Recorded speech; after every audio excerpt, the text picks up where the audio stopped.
duke patur parasysh se do të shkojnë në zgjedhje, nëse atë i arrin me bë atë të zgjedhje do të jenë fundi nëntorit, fillimi i dhjetorit, asesi fundi i dhjetorit. Mund të jetë edhe mesi janarit, por jo fundi i dhjetorit kur të jenë pushimet e krishtlindjes dhe vitit të ri. Pra kjo është një skenario më e mundshmja. Tjerat shohim, nëse mund të bëhet koalicioni vetëvendosje PDK që është një sfidë shumë e madhe, për shumë arsye, është problem. Por edhe nëse ashtu siç thati, se do të dalë faqebardh zoti Thaçi me zotin Veseli, përsëri do të shkohet në zgjedhje. Pra gjasat për mos shku në zgjedhje janë më të vogla se sa për të shku. Qoftë me kthyrjen e udhëheqësve të PDK-s, për shiti anomali në mes të fushatës, në vend se ta përkrahnin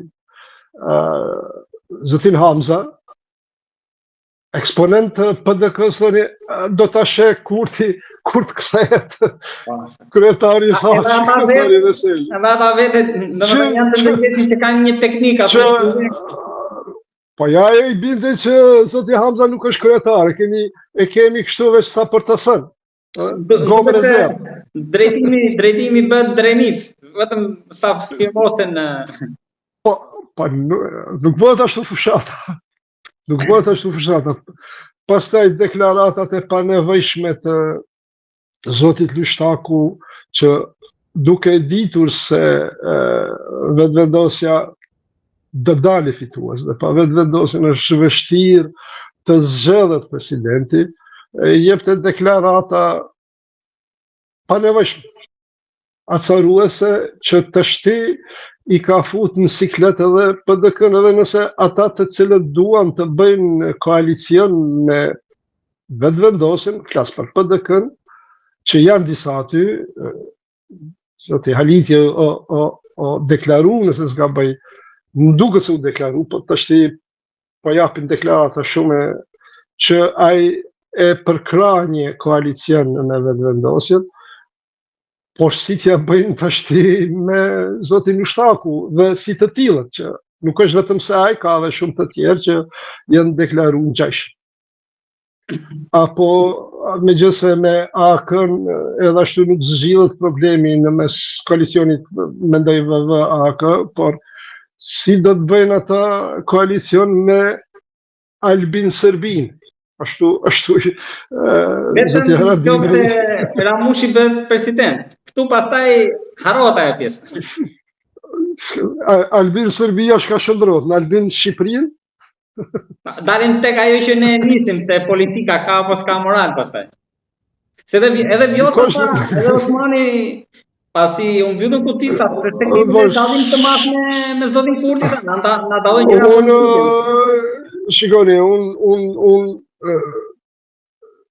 uzdip se politikanët kosovar, po dhe ata të Shqipërisë, po dhe ata në Maqedoni nuk e shikojnë rastin e zotnit Haradinaj.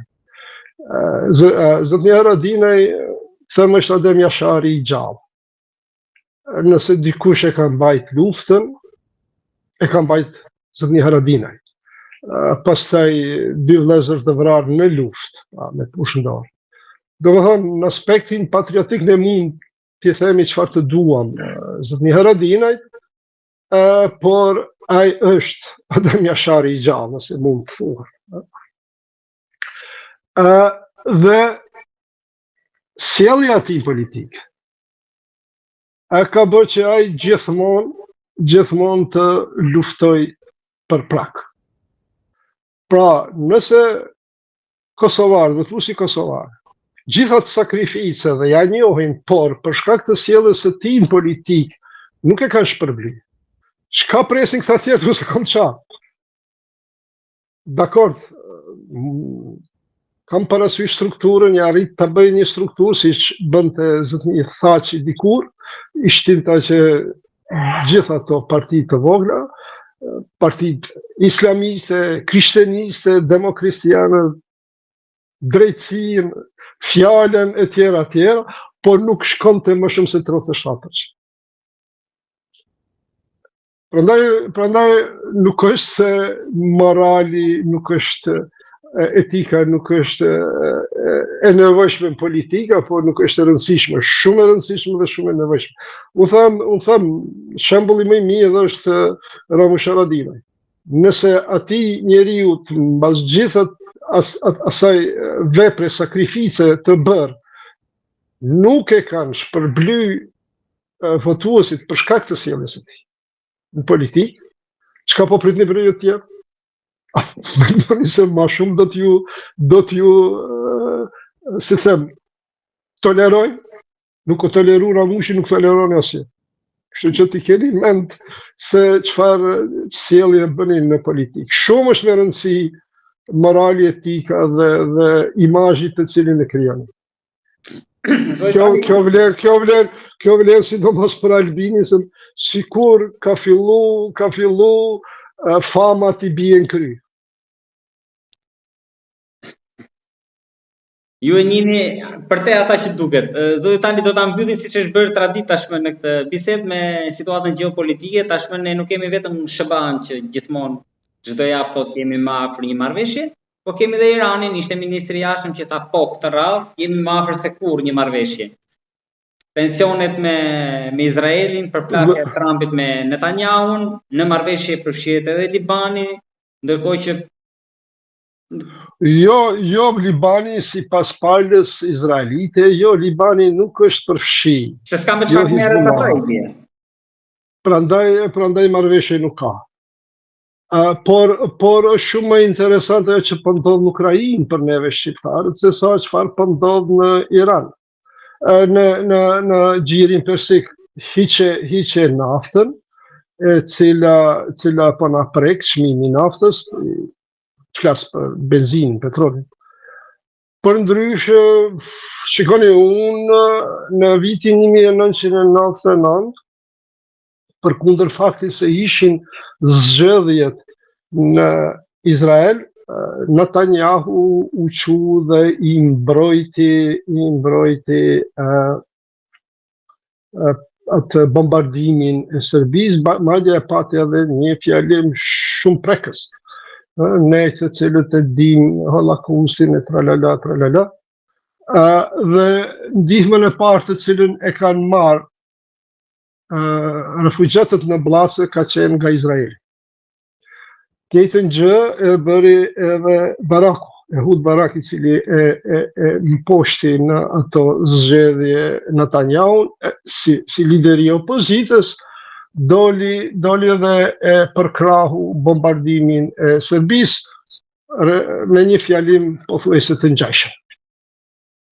Dhe pasi që mori, nëse s'gaboj, nga qershori ai u bë kryeministër, pra u bë zëvendësimi i qeverisë, vazhdoi në atë frymë. Irani e kundërshtoi bombardimin e Serbisë.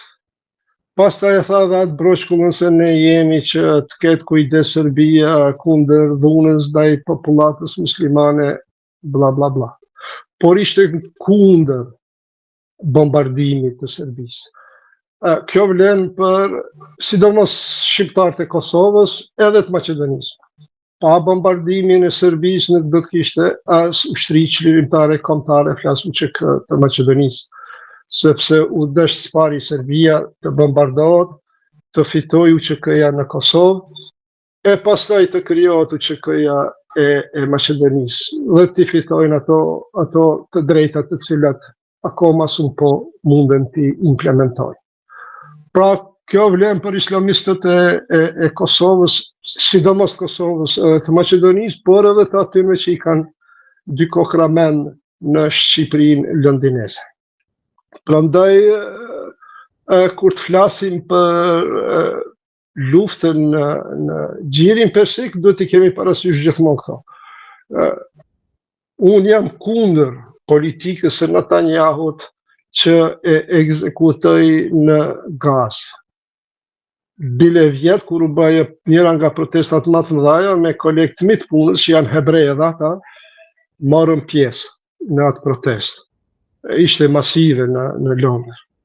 Pra, ta ndajmë antisemitizmin nga politika e Netanyahut në Gazë. Unë nuk e përkraj atë, është dhe unë e kam përkra fillimisht hakmarrjen e tij ndaj Hamasit, por pastaj kaloi në thjesht brutalitet jo njerëzor dhe nuk duhet përkra, thjesht.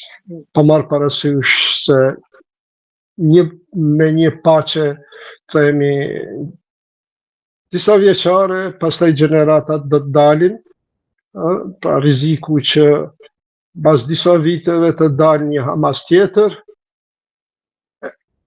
por gjithë nuk janë Hamas atje.